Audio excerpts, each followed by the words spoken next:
Hey everybody, welcome back to Author Eke. Today I have Linda Bond. If you don't know her because you don't live in Tampa or you haven't read her book yet. So, Linda, go ahead and introduce yourself to the Author Eke crowd. Hi, everybody. So, my name is Linda Hurtado Bond, and kind of an alter ego. By day, I'm Linda Hurtado, which is a Fox News anchor in Tampa, Florida, and I anchor the four or the noon, the 4, and the 5 o'clock news every day, well, Monday through Friday in Tampa.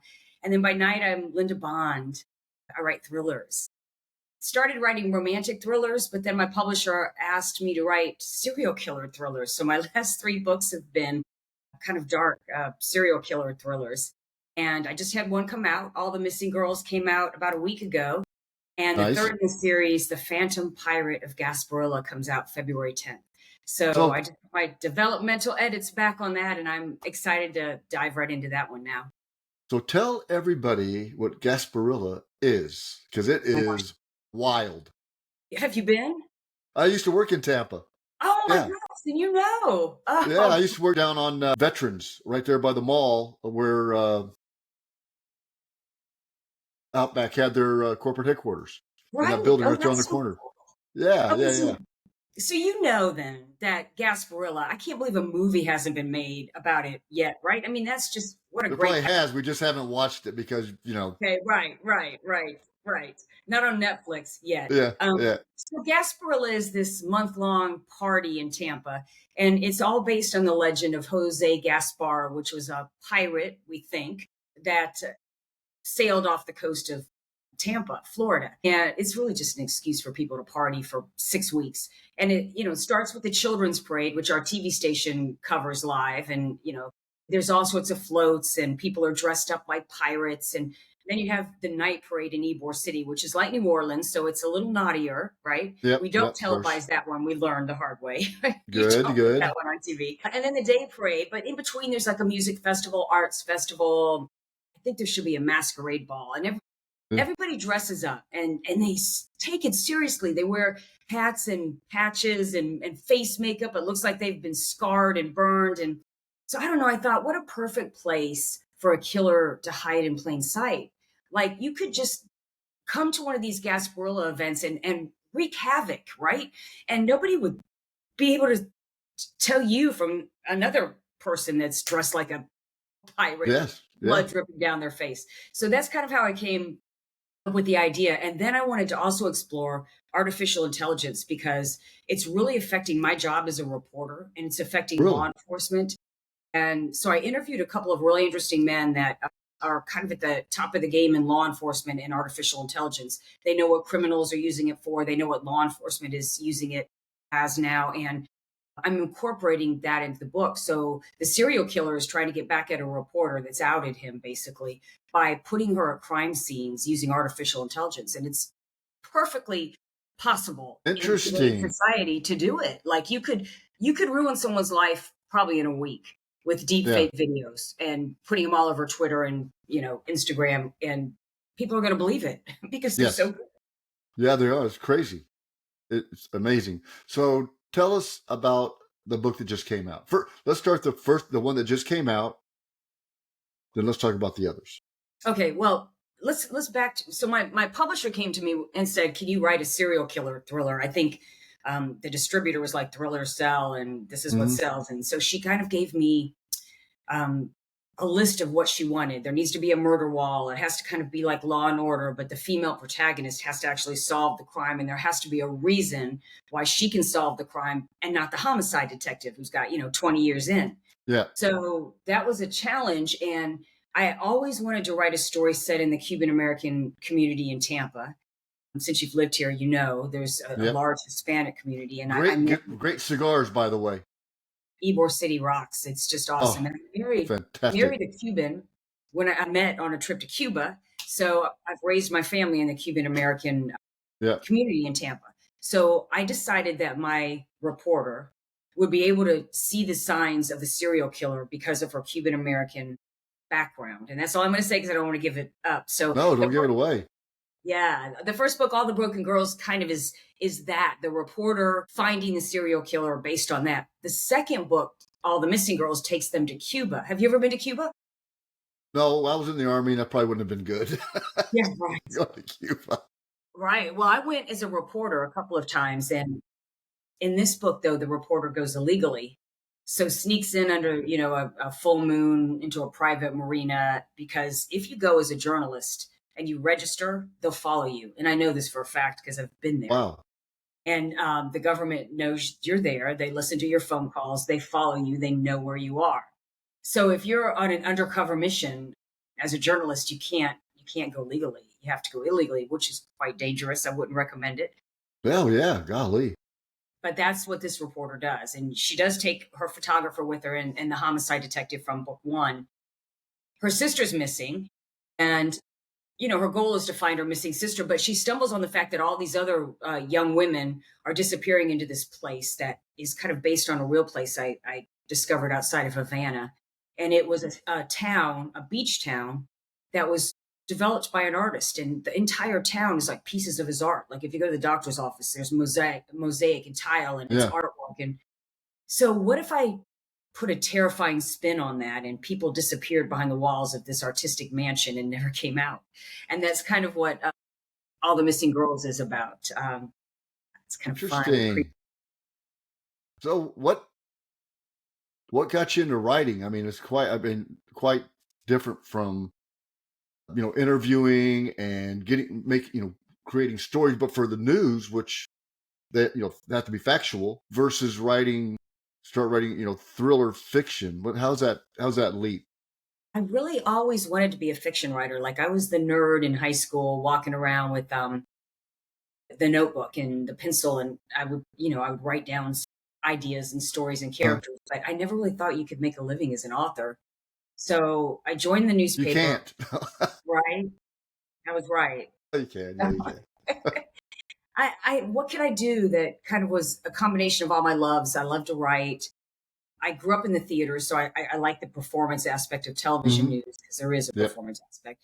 I like to be in the front seat to history, as I'm sure you do if you write Yeah. historical fiction. Like I just want to be when the shuttle takes off. The last shuttle took off, I was there. When John Oh, Glenn took cool. off, I was there. I mean, I get like an invitation to moments of history as a journalist, which is so cool. So it was kind of a combination of just everything I loved. And I thought, oh, I'm going to be rich as a journalist. And then my first job, I made $13,000 a year. It's like, oh my, really? uh, Okay, well, you 4 know years. what? It's a grand a month. I mean, that's not a Yeah. lot. That's not. So, speaking of being at a moment in history, so this next week on the 12th of September, my wife and I are flying to DC. And on the 13th is the unveiling of the first World War One monument. And it's going to be spectacular. 60-foot long. This guy by Sabin Howard, 60-foot long, bronze statue with soldiers. So we're going. He asked me to, if I'd come and go to the unveiling and then the festivities afterwards. So that to me that's a point in time that we were sitting around. Oh, I just got back from Nashville. Timing. Then my wife and I were in the pool the other day. We're like, had a couple beers. We're like, yeah, we're gonna go. So Yes. we're gonna go. My son lives in Northern Virginia, but so it's just being there at that moment of time because I just wrote a World War One historical fiction, so it plays into perfect with going that and being there. And I'm gonna do some videos and things, interview him and stuff like that. Well, share them with me. I'll share them. So you showed me pictures of that at BoucherCon because we were both at BoucherCon. Yeah, yeah, And it's beautiful. DC is honestly one of my favorite places that I ever took my children because, yes, eh, hello, like if you don't take your children to Washington D.C. on a field trip and go to all of those historic monuments and places that define and tell the history of our country, you're missing out. I mean, it's one of the great cities, and we just enjoyed those field trips and made sure I went with my kids every time we went because the lessons we could learn there, right? yeah. We're actually we're going in October again, but we're gonna drive. My oldest daughter, she's never been, so we're gonna take her, A, to see her brother, and then to do some of the sites. But yeah, I agree, and I have to say that you just struck something. So I was doing a book signing, I don't know, a couple months ago, and young kid, I'm saying late teens, early 20s, came up and we started talking about the book, and he goes, "Oh," I started, "Oh, about the soldier in the Tomb of the Unknown Soldier." Then he said, "What's that?" Ah, Then I said, "Well, it's in Arlington National Cemetery." He goes, "Where's that?" So I think I have made it my quest to educate yes. folks on history, that's and put it in a way, because nobody wants to give a history lesson, right? Here's a history lesson. They want to be able to read about history in a way that's a story, but they realize that they don't even realize they're learning something Right. No one wants until to be like, somebody said, until they somebody want to says, be "Hey, entertained.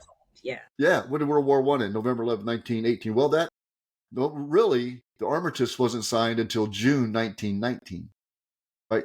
Fighting stopped November 11th. Um, Veterans Day. So I've made it my kind of quest, I should I say. think that's good. Let me tell you what my quest is. So you want to focus on history. I kind of want to focus on the future because my dad was in the Air Force, and Mine too. yes, and there was a time when it was so cool to be in the Air Force or any branch of military, Yeah. and kids loved it, right, and looked up to the military. I don't know where somehow that got lost, and it bothers me. It seriously bothers me. So there's this group in Tampa, and you may have heard of them. They went by Project Dynamo, but now they go by Gray Bull Rescue. And when Afghanistan happened and we pulled out of Afghanistan, they went in and started rescuing some Americans that were left Okay. behind, or people that helped America. Yeah. And their whole mission now is to go into dangerous places and rescue Americans when the government can't or won't. So I love that mission. Key word, Right. So I love won't. that mission. I love everything they do. But I want to write a fiction story about that and make it more than just, these former vets who are doing just a great thing. But I want to expand it to like a 21-year-old female pilot and maybe a 25-year-old paramedic. So they form this team that's kind of like the A team, whatever you want to call them, because I want to show kids that it's really cool to be a part of something that's bigger than yourself, and bigger than Instagram. And, to be part of a team that actually does something that's heroic, right? Like, I mean, can you imagine running into the most dangerous places in the world just because there's an American in trouble and your goal is to save them? I think that's That's cool. patriotism, right? That's love for humanity. We're losing that because the sense of patriotism is getting lost because there's a lot of people here in America that don't understand what it is to be an American.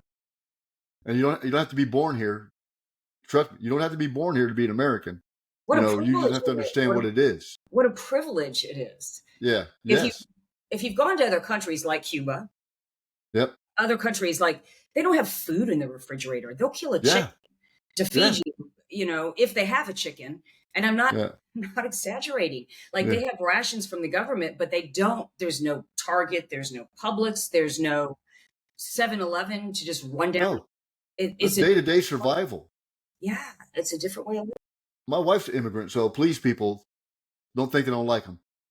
My wife's one. Oh, we adopted a relative from Cuba. That's my husband's relative, and he's Yeah. now Yeah. his son. Like, he's an immigrant. He tried Yeah. three So, times to come to America. Once on the Cuban Coast Guard got him, took him back. Second yeah. time, the U.S. Coast Guard caught him, took him back, and the third time he made it to America. And when he made it to America, the wet foot, dry foot policy was still in place, Yeah. and so he called us, and we went to Miami and got him. Excellent. He's now an American citizen, a paramedic, and a first responder. So when you get in a car accident, someone gets Yeah. shot, whatever, he's the first guy on the scene that will save your life and get you to the hospital. Exactly. And he's an American. Yeah. Yep. So, how do the folks at the news station, go? Hold on, that's kind of odd. What, that I'm Linda Bond? They all know. They Yeah. That alter ego. you're at night. You're a serial killer writer. That's pleasant. Well, I heard Stephen King say, and this is really interesting. He said, I'm a relatively normal person because I put all that crazy shit on the page, right? Yeah. All the killing and the murder and on the mayhem all goes on the page. And so you work out your demons in your fiction. And so you don't work it out on your family. That's nice. A lot of writers are really normal people because we get all of that out on the page. I think that my friends at work, probably feel more comfortable with me being a writer of thrillers and serial killers than my first three books, which were kind of sexy books.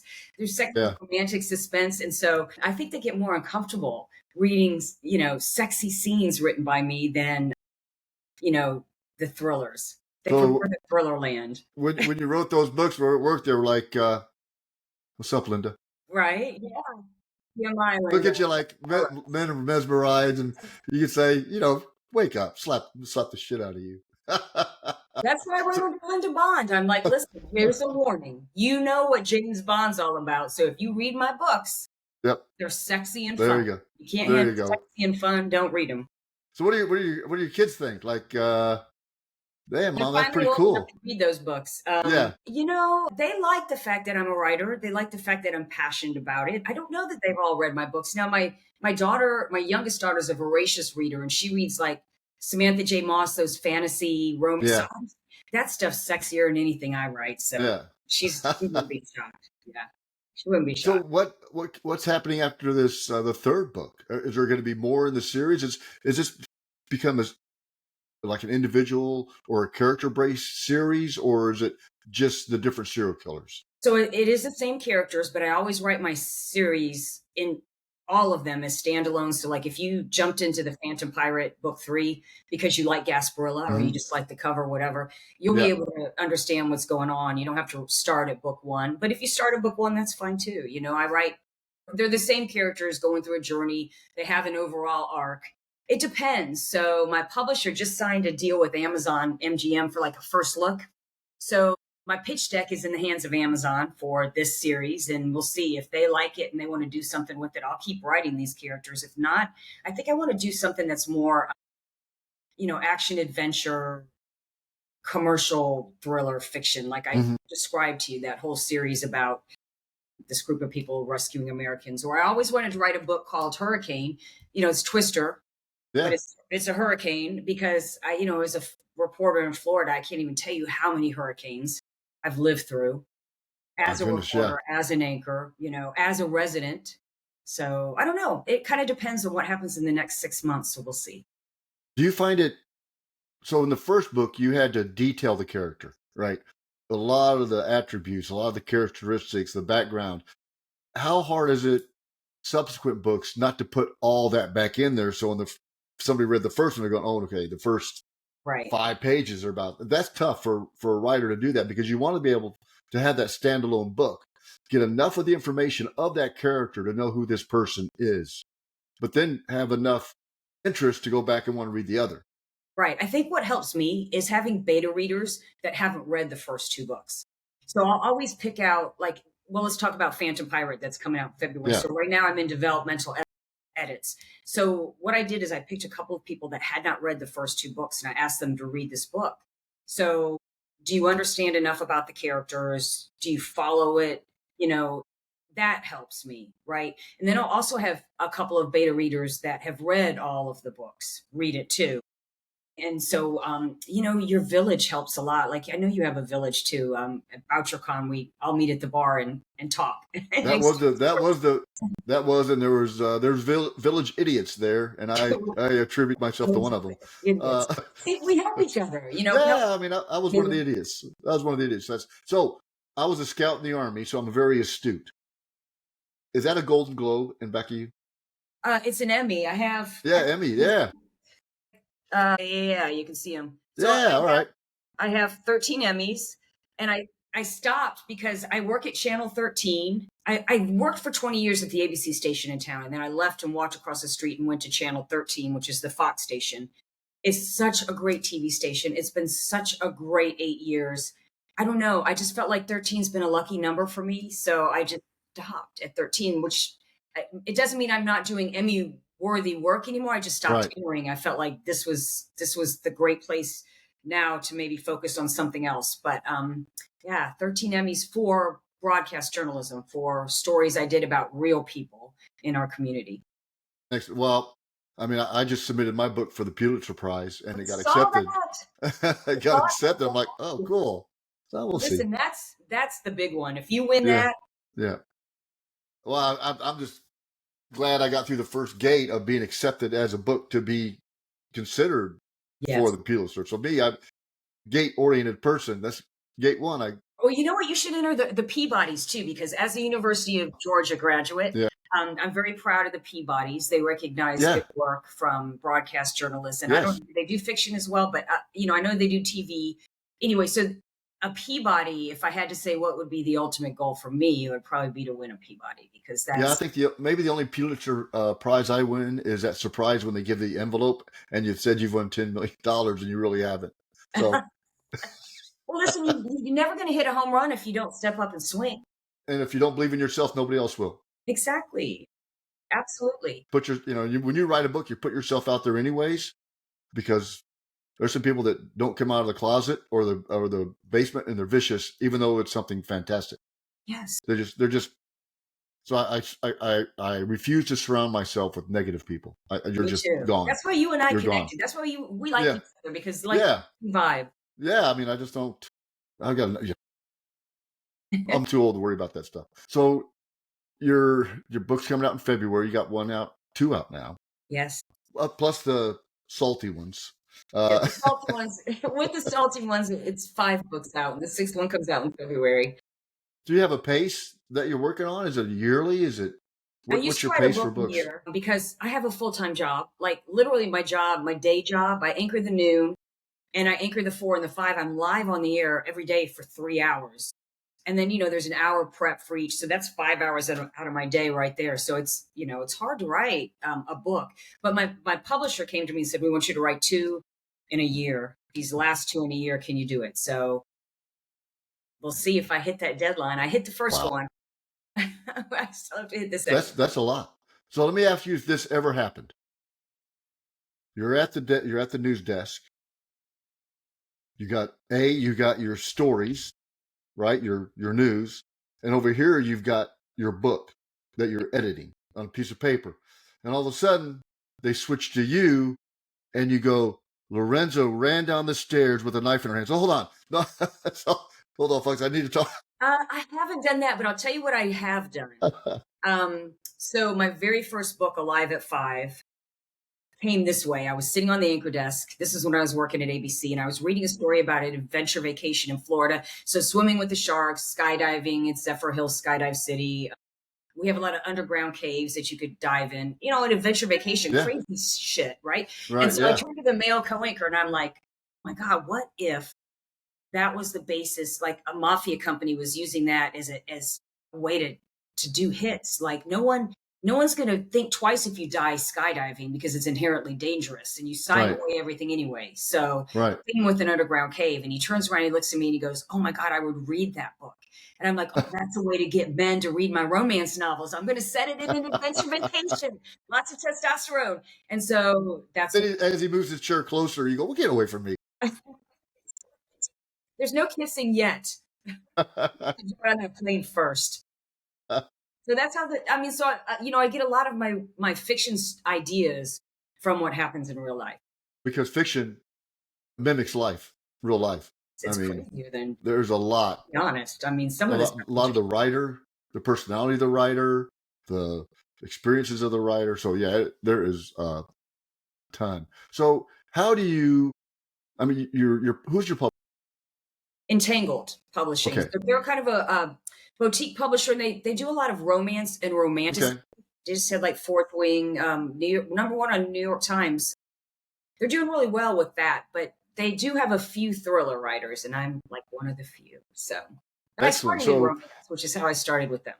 yeah, so they do market for you, but how do you get your book out? I mean, you have a large platform that I don't know if you can or can't on the channel. I don't know Yeah, how that so the is. only thing I can't do is I can't sell my books on Fox 13. So I can't go, the new news brought to you by Linda Bond. I can't do that. Yeah. However, they have allowed me to start this platform called Tampa Bay Reads, so I can help every other author in the universe. If you're coming to town, I'll put you on my show. If you have a release, I'll put you on my show because my viewers, especially at noon, love to read. They love authors. And so I just had on TJ Newman, and I'm going to be interviewing Don Bentley Monday. He's coming I did that. Yeah. to the studio, and he's going to the villages to do a in-person signing. So he's going to stop by Fox 13 first. So I've managed to kind of use that platform to help other authors. And in return, we share and help each other.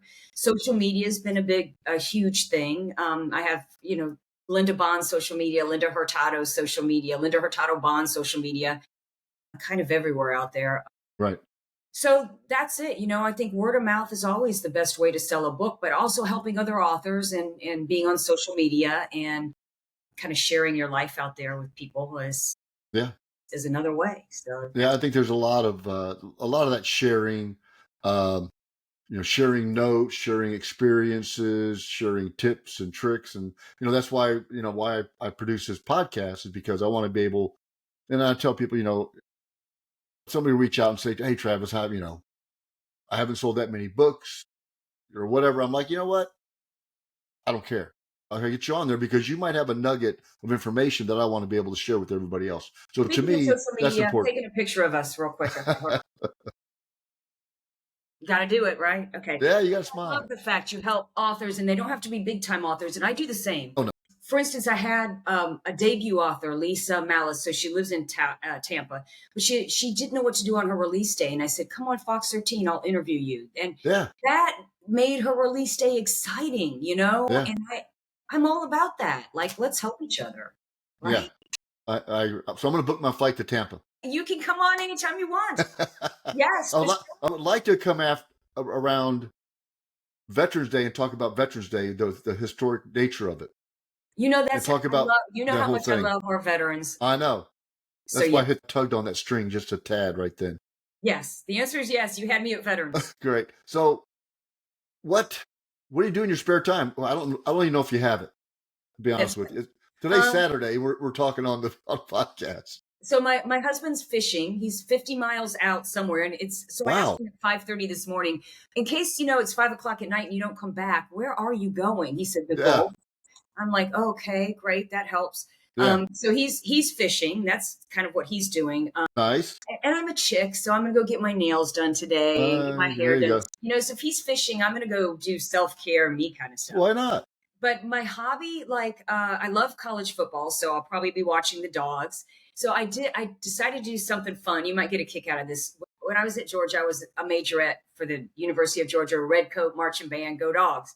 So Yeah. they're having their 50th anniversary, and they've asked the alumni, translation old people, to perform during halftime at the Georgia Tech game this year, which will be Ah, on ABC 7:30 the day after Thanksgiving.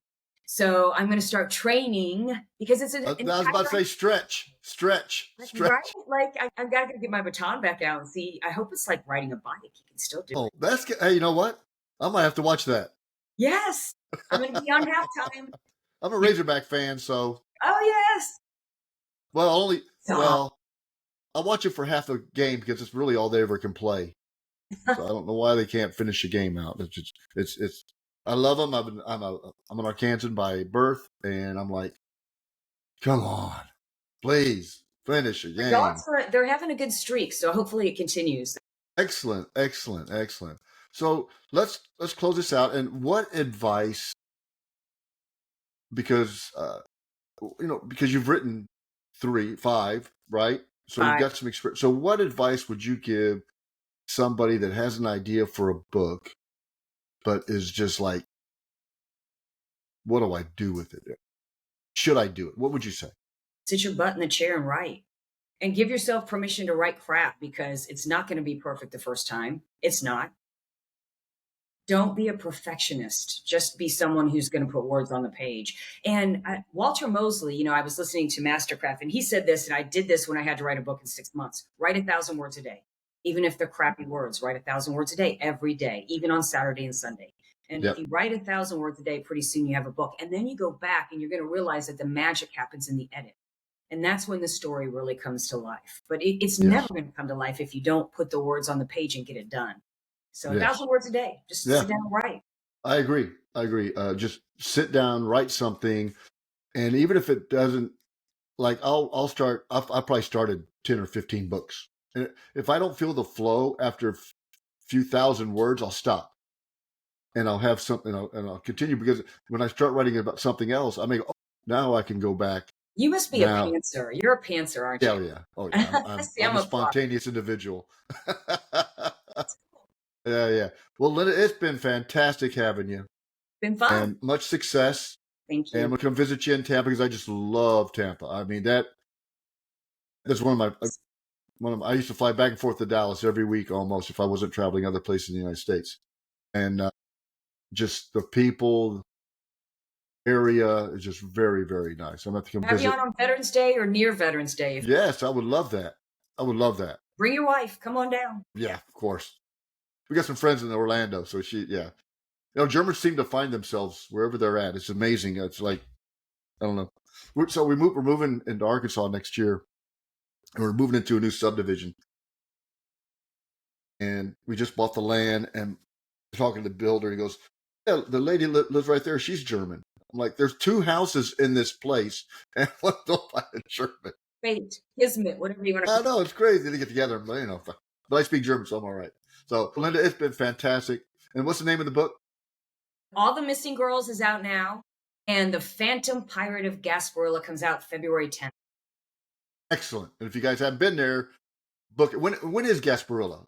Well, This is April. Gasparilla, I think January 25th is Yeah. the main parade, but Yep. no, it's the whole month of It's half of January, half of February. Folks, you got to go. It's the beginning of the year. We're partying for 6 weeks for sure. You got to go. Linda, thank you very much, and you have a great weekend. I hope you catch you something nice to eat. Yes. Bye. Bye.